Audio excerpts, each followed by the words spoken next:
When I started my YouTube channel over a year ago, I only uploaded videos to keep reminders to myself on how to use Revit. I learned shortly after that people use a blue Snowball or a Yeti. So I decided that one day I would make this channel earn me a blue Snowball. I'm recording this voiceover with the Snowball right now. After a year, my channel made some money that I now use to get a blue Snowball. It feels great. It feels great that my online work has produced a tangible reward. And I will now be doing voiceovers for my videos, a progress for my channel. This mic is a proud achievement on this channel. It's a mark of how much it grew from nothing. And I look forward to developing my channel even more. I want to produce more valuable content for everyone to learn from, with better quality as time goes on.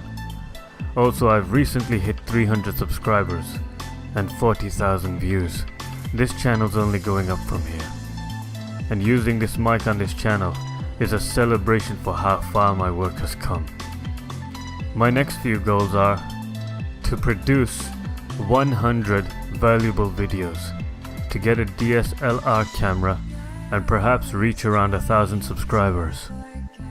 Anyway, look out for part 5 on my Revit tutorial, building a truss roof, coming very soon. Have a nice day. From drawtechnic.com.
Thank you.